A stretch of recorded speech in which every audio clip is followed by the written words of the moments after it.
샬롬, 평안히 주무셨습니까? 우리 주님께서 또 새 아침을 선물로 주셨습니다. 우리 주님과 함께 오늘 기도하며 그 말씀 들으며 또 시작합시다. 우리 하나님께 주신 말씀입니다. 창세기 46장 28절에서 47장 12절입니다. 창세기 46장 28절에서 47장 12절, 28절에서 34절까지 보겠습니다. 야곱이 유다를 요셉에게 미리 보내어 자기를 고센으로 인도하게 하고 다 고센 땅에 이르니 요셉이 그의 수레를 갖추고 고센으로 올라가서 그의 아버지 이스라엘 맞으며 그에게 보이고 그의 목을 어긋맞춰 안고 얼마 동안 울매 이스라엘이 요셉에게 이르되 내가 지금까지 살아있고 내가 내 얼굴을 보았으니 지금 죽어도 족하도다. 요셉이 그의 형들과 아버지의 가족에게 이르되 내가 올라가서 바로에게 아뢰어 이르기를 가나안 땅에 있던 내 형들과 내 아버지의 가족이 내게로 왔는데 그들은 목자들이라 목축하는 사람들이므로 그들의 양과 소와 모든 소유를 이끌고 왔나이다 하리니 바로가 당신들을 불러서 너희의 직업이 무엇이냐 묻거든 당신들은 이르기를 주의 종들은 어렸을 때부터 지금까지 목축하는 자들이온데 우리와 우리 선조가 다 그러하니이다 하소서. 애굽 사람은 다 목축을 가증히 여기나니 당신들이 고센 땅에 살게 되리이다. 아멘. 야곱은 브엘세바에서 하나님을 만나서 이 가나안 땅을 떠나서 애굽으로 내려가라는, 그리고 내가 큰 민족을 이룰 것이다, 그리고 되돌아올 것이다 라는 말씀을 듣고 내려갑니다.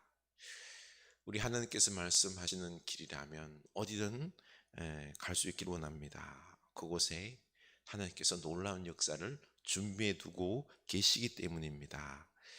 코로나로 이 세상이 급변하고 또 우리 앞길이 좀 막막하고 염려스러울지라도 하나님께서 주권자이시기 때문에 우리가 하나님께 기도하고 그리고 그 말씀을 분별하여 가라는 대로 갈 때 놀라운 역사를 준비해 두실 줄로 믿습니다.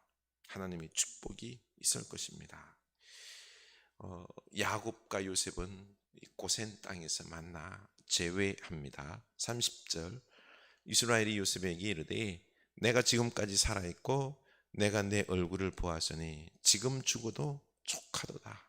야곱은 요셉을 만나 안고 울면서 그 가슴에 묻어둔 20년의 한을 다 봅니다. 다 포기했는데 하나님은 인간의 역사들을 다 뒤집고 은밀하게 기적의 축복을 만들어 두셨습니다. 이 기적을 지금 눈으로 보고 만지고 아느니 지금 죽어도 여한이 없다, 족하다 라고 고백합니다. 야곱의 해피엔딩이죠. 우리 인생 결말을 아름답고 해피하게 맺고 싶습니까? 먼저 하나님 안에서 내 인생을 맡길 수 있길 원합니다.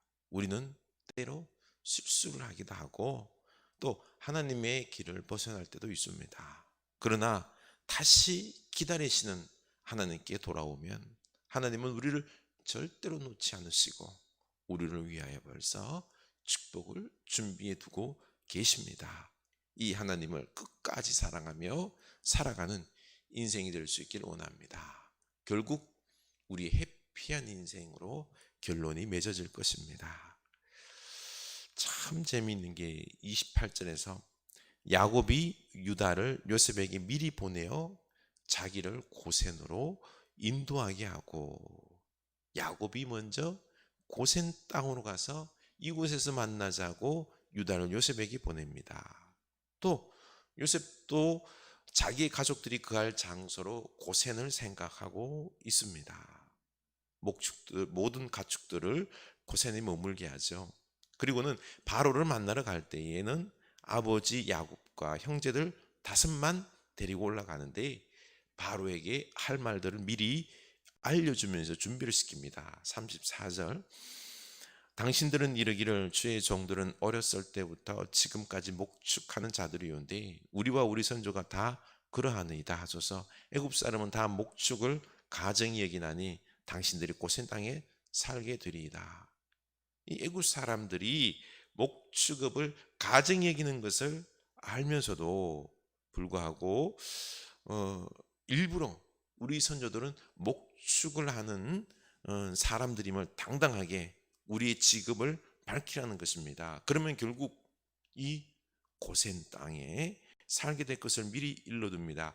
요셉은 왜 굳이 바로에게 좋은 인상을 주지도 못할 이 목축업에 대해서 당당하게 이야기하라고 할까요? 야곱과 요셉은 벌써 이 하나님 안에서 영적으로 마음이 통했던 것입니다. 다름이 아니라 야곱과 요셉은 우리가 큰 민족이 되어서 다시 가나안 땅으로 돌아가야 하기 때문에 가나안에서 가까운 이 고센에 거하길 원했던 것입니다. 이들은 강하고 화려한 애굽으로 깊숙이 들어와서 그 애굽 문화에 눌러 앉아서 거기서 살아간다, 이게 아니라 우리는 하나님의 백성이기 때문에 하나님 말씀 따라서 거룩하고 그런 백성으로 살다가 가나안 땅으로 돌아가야 할 백성이기 때문에, 그래서 가나안에서 가까운 고센을 선택했고, 일부러 그 문화에 젖어들지 않기 위해서 그들과 어울려 살아가는 것이 아니라 우리는 고센에 머물러 살겠습니다, 선을 그은 거죠. 변방 지역을 선택했던 것입니다. 바로가 그 백성에게 명령하여 그들과 가까이 하지 말라. 왜냐하면 그들은 가증한 목축업을 하는 백성들이다 라고 공포를 하겠죠. 이렇게 애굽과 구별된 삶을 살고자 원했던 것입니다. 이제 야곱과 그 아들들이 바로 앞으로 나갑니다. 그리고 인사를 하는데 6절입니다. 애굽 땅이 내 앞에 있으니 땅의 좋은 곳에 내 아버지와 내 형들이 거주하게 하되 그들이 고센 땅에 거주하고 그들 중에 능력 있는 자가 있거든 그들로 내 가축을 관리하게 하라. 아멘.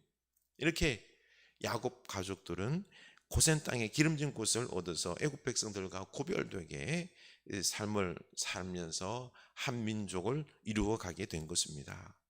애굽의 화려한 세상적인 쾌락의 문화를 닮아가는 것이 아니라 오직 하나님의 거룩한 자녀로서 거룩한 문화를 이루며 살아가는 복된 민족으로 성장해 가는 거죠. 얼마나 요셉과 야곱이 지혜롭고 그리고 영적입니까? 이렇게 우리 인생도 이 삶의 기준을 하나님 중심으로 거룩한 문화를 이루며 살아가는 그런 인생으로 정해야 될 줄로 압니다. 세상 화려하고 그리고 성공, 쾌락 이런 문화를 쫓아가면 행복한 것이 아니라 허무와 싸움밖에 없는 것입니다. 험악한 인생이 될 수밖에 없습니다. 우리가 오늘 말씀에서 유의해서 봐야 할 게 빈털터리 야곱이 바로와 애굽 사람들이 가정에 여기는 목축업을 하는 한 노인네가 바로 앞에서 당당하게 축복을 하지요. 7절 요셉이 자기 아버지 야곱을 인도하여 바로 앞에 서게 하니 야곱이 바로에게 축복하매. 여러분, 야곱의 이 당당함은 어디서 나온 것일까요? 천하의 가장 큰 권력을 쥐고 7년 6년 온 생명들의 생사 여탈권을 쥐고 흔드는 이 바로, 태양신의 아들 바로 앞에서 먹을 것이 없어 바로의 땅으로 내려온 한 촐로가 축복하겠다고 나서는 것입니다. 거꾸로 된 것 아닙니까? 도리어 권세 있는 바로에게, 태양의 아들 바로에게 이 요셉의 머리를 들이밀고 축복해 주십시오 해야 되지 않을까요? 그러나 야곱은 빈손으로 이곳으로 왔지만 이 세상을 주관하시는 분은 하나님이심을 확실히 믿고 있었기 때문에 세상 부귀와 상관없이 하나님의 이름으로 축복을 하는 것입니다. 당당하지요. 그런데 바로도 압니다. 요셉을 통해서 하나님께서 이 세상을 통치하심을 알았고 7년 풍년과 흉년을 잘 대비해서 지금 온 나라가 잘 통치되고 가고 있음을 압니다. 그리고 바로가 야곱에게 나이를 묻죠. 9절에서 내 나그네 길의 세월이 130년이니이다. 내 나이가 얼마 못 되니 우리 조상의 나그네 길의 연조에 미치지 못하나 험악한 세월을 보내었나이다. 야곱은 바로에게 한 수 가르칩니다. 인생이요? 지금 부귀영화 권세 잡고 있는 것 같죠? 나그네 인생길입니다. 이 세상의 것을 다 가지고 오래 누릴 것 같지만 하나님께서 부르시면 가야 될 나그네일 뿐입니다. 왔다 가는 나그네 인생입니다. 130년 살았지만 험악한 세월을 보내었습니다. 인생 험악한 나그네 길입니다. 바로도 지금 7년 흉년을 겪으면서 험악한 나그네 길을 걸어가고 있는 것입니다. 참 지혜로운 고백이죠. 야곱이 살아오면서 이 세상의 부귀영화를 가지고자 형 에서에게 장자권을 빼앗고 욕심을 따라 살면서 가지려고 움켜쥐면 움켜질수록 형과 삼촌 라반과 싸우고 자녀들과 싸우고 그리고 죽이려는 험악한 꼴을 당하고 특히 자녀들에게 20년 동안 속임을 당하고 요셉을 잃었다가 다시 찾는 게 이런 인생이라는 것을 알았습니다. 세상 부귀영화 성공을 위해서 움켜쥐면 결론은 뭐죠? 험악한 나그네 인생길 될 뿐입니다. 비참해지는 것을 깨달았습니다. 결국 하나님께 돌아갈 것인데 험악하게 살지 말고 하나님의 백성답게 거룩하게 사는 것이 지혜임을 고백하고 바로를 축복하는 것입니다. 우리는 이런 야곱의 험악한 인생을 보면서 우리 인생의 목적을 이 세상의 부귀영화를 위해서 쫓아 살아서는 안 되겠죠. 그런데 우리도 이걸 보면서도 야곱의 인생처럼 이 인생의 목적을 이 세상 부귀영화를 쫓아갑니다. 하나님의 거룩한 백성으로서의 정체성을 잃어버린 채 돈과 성공과 쾌락과 명예를 쫓아갑니다. 그 결론은 형제들과의 욕심 때문에 싸우고 결국 험악한 인생이 될 뿐입니다. 그래서 나보다 힘있고 돈 있는 사람 앞에서는 당당하지 못하고 비굴해지기가 일쑤이죠. 그러나 야곱처럼 움켜진 손을 펴고 하나님의 백성으로 거룩한 길을 걸어갈 때 권력과 돈 앞에서 세상 앞에서 당당하게 축복하며 살아갈 수 있는 것입니다. 우리 오늘 이 야곱을 바라보면서 험악한 나그네 길 이 인생 우리 후회하며 살지 말고 움켜진 손을 펴고 우리 주님 붙잡고 거룩한 백성으로 살아갑시다. 이 세상에서 당당할 수 있는 것입니다. 기도합시다. 하나님 아버지, 야곱의 인생을 보면서 깨닫습니다. 주님, 우리는 나그네입니다. 하나님 부르시면 가야 될 인생입니다. 이 인생 속에서 부귀영화 누리며 잘 살겠다라고 우리는 다짐을 하죠. 열심히 살죠. 그런데 살면 살수록 우리 손을 움켜쥐면 줄수록 우리 인생은 복된 게 아니라 기쁨이 넘치는 것이 아니라 싸움과 험악하고 허무한 인생일 뿐입니다. 주여, 우리로 알게 하여 주시옵소서. 이 나그네 길 우리는 손을 펴게 하여 주시옵소서. 하나님을 붙잡게 하여 주시옵소서. 우리 인생은 거룩한 백성으로서 하나님 말씀 따라 기쁘고 행복한 나눔의 사랑의 삶을 살게 하옵소서. 험악한 인생이 아니라 하나님 안에서 복된 나그네 인생길이 될 줄로 압니다. 그리고 이 세상을 향하여 어느 권력자나 그리고 세상 성공한 자 앞에서 그들을 부러워하지 아니하고 두려워하지 아니하고 당당하게 살아갈 수 있는 행복한 인생을 고백할 수 있을 줄로 압니다. 우리 인생 방향을 야곱처럼 마지막에서나 성숙하고 거룩하고 하나님 붙잡고 가는, 영원을 바라보며 살아가는 그 인생길 붙잡게 하여 주시옵소서. 예수님 이름으로 기도드리옵나이다. 아멘.